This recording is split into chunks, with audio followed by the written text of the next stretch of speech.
Hey there, Sharon Horne-Ellstrom here. Welcome to day 152 of our Be a Better You annual challenge. Today we're switching gears to contribution, and we're going to use a cool tool that I don't think I've ever used it before. Maybe I have, but it was really fun, and I might have gone a little too deep on it, so I'll try to keep this a little short today. But today we're talking about, and all this month, we're focusing on the area of contribution. How do we interact with ourselves, other people, the rest of the world, the groups we're a part of, etc. Social media, everything. And well, not everything, but how do we contribute? How do we define, first and foremost, what is contribution to you? What is your definition of contribution? And that's what we're going to dig deep into today. We're going to use our 6 senses. Now, most people think we have 5 senses, but I'm going to contend that, of course, we all have intuition, and that is our 6th sense. And we're going to use that and the other 5 senses that we use all the time to understand our world, to experience our world, to help us get clear on what is our definition of contribution. How are we going to be a part of the world around us, or a part of our communities, a part of our families, a part of the organizations we belong to, a part of the global collective, right? Because we are all connected. I know people don't like to talk about that. It's kind of woo-woo, but as living human beings, everything is energy, and that includes us as well.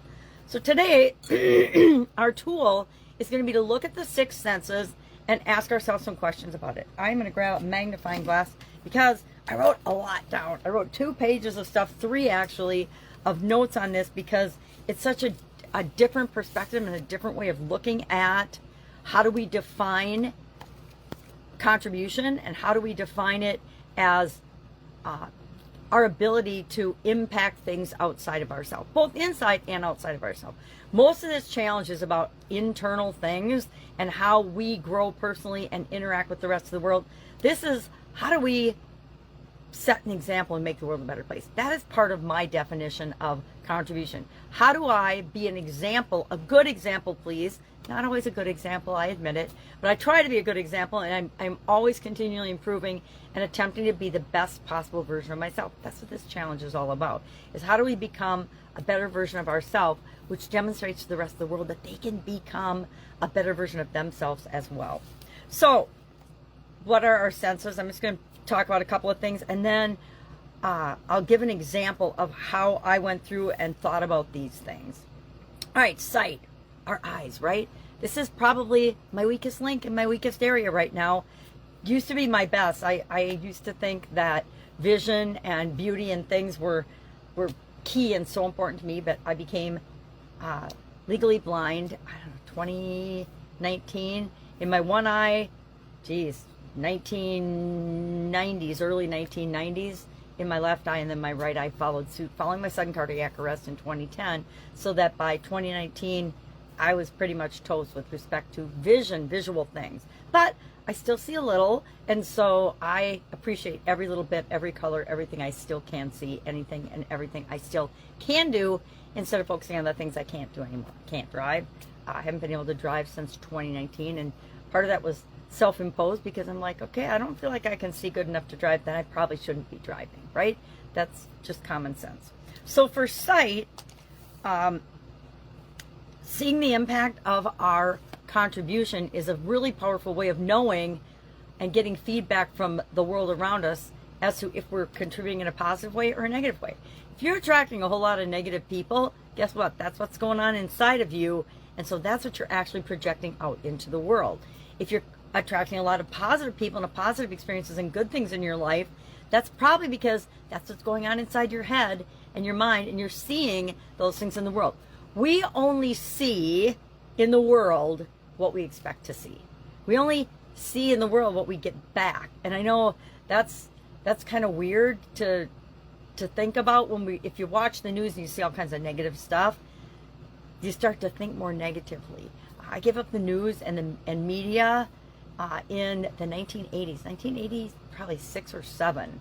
I can't remember exactly now, but it was part of a training, and we were encouraged to stop watching the news for a week, just for a week during the training, and I just never went back. I never went back to watching it. Here and there, I will catch snippets of the news, but I try to stay off of it, because even back then, it was almost all negative, right? Because negative things get our attention. So sight, how do you see? What do you see? What are you seeing in the world? And what's the impact of our action? Just the impact of us being is being reflected back to us all the time, if we're willing to see it and open our eyes. Sound, hearing, right? We've got 2 ears for a reason and 1 mouth. We talk about that in communication. The resonance of the encouragement and the things that we put out into the world. So, with respect to contribution, what's our body language like? What's our eye contact like? What is our tone of voice like? I have got a challenge that I'm working on of I, out of my own sense of fear, worry about my little granddaughters getting hurt. I don't want anything to ever happen to any of my granddaughters on my watch, right? When I'm hanging out with them, I want to always make sure they're safe. And I take that to too high a level and tend to raise my voice. Yeah, scream. Grandma screams. It's quite pathetic.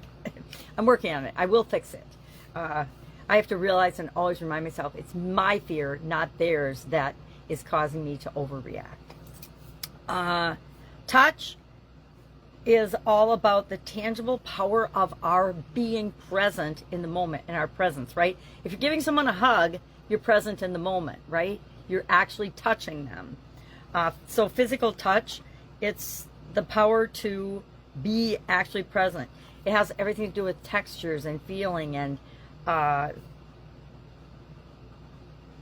things like a handwritten note. A handwritten note or a letter nowadays is a huge differentiator because everybody's just texting and sending emails, right?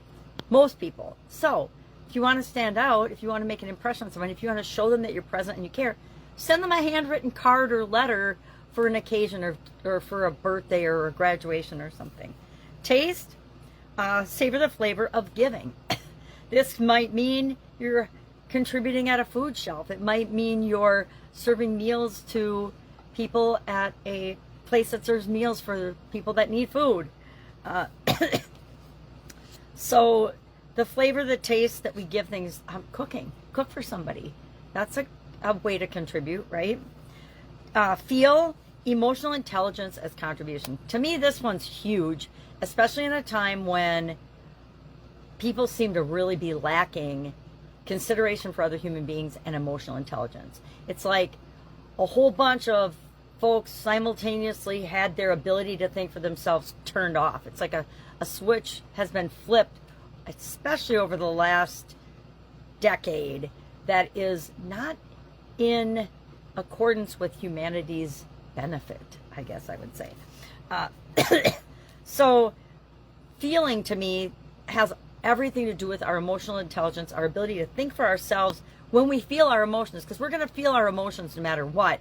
But then what do we do with that feeling of anger, that feeling of fear, that feeling of love, that feeling of gratitude? What do we do with those feelings? That's what we're going to discuss this month, because that's how we contribute. It's how we handle the emotions that we as human beings all have that matters.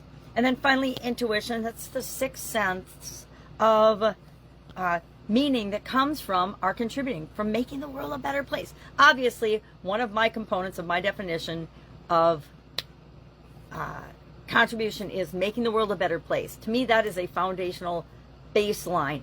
I need to make the world a better place. I need to make my life better, the life for those I love and care about better. I need to contribute in a lot of different ways to that, all these ways, right? But that also means not harming other human beings, right? That to me is the basic line in the sand that is a no-brainer for me, but for a lot of people it's not true. A lot of people are just out for themselves, and it doesn't matter. They will climb that corporate ladder and step on everybody's heads on their way up, or they will harm other people to get money or whatever it might be. So what are we going to do today for an action item? We are going to think through our emotions with respect to how we define contribution. How do we define contribution? How are we showing up in the world, right? If we're barely getting by and barely showing up, but that's the best we can do right now, that's awesome, because you're setting an example for other people that says, guess what? We all struggle. We all have good times and bad. And in the bad times, I'm not going to give up. I'm going to keep moving forward, and I'm going to set the example for other people. So think of each of the different senses: sight, sound, touch, taste, feeling, and intuition.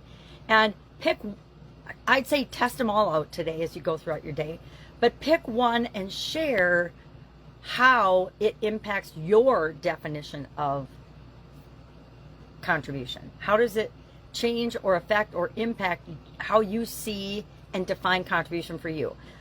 All of my experiences, sight, sound, taste, feel, all of them have been impacted by the desire to make the world a better place, to set a good example, not a bad example, for other people. Why? Because to me, setting a good example feels good. Being reactionary, making a snide comment on social media, and yes, I am so guilty of that right now. That makes me feel bad. So then I'm like, well, why do I even do it? Just don't even read the posts. Don't even go on there, because you can't change other people's thinking and minds and beliefs. Everybody gets their own beliefs, including those I don't agree with. I get my own beliefs too. And I think that's where I push back and stand up, is when people think that they get to share their own opinions and beliefs and thoughts and feelings, but other people don't because they don't agree with them. And to me, I shut that down, because everybody gets to express them. And that means me too. I get to express when I don't agree with you. Anyway, so if you have any questions about this, my throat's going apparently. I need some more coffee. Just ask. I think it's an interesting frame of reference to look at how do we define contribution. And so I obviously had a lot of fun with it. I've got 3 pages of notes. So just share one way you could or will today contribute to the rest of the world through one of your senses. Have an awesome day, and I'll, of course, see you tomorrow. Bye. Slow connection at the end.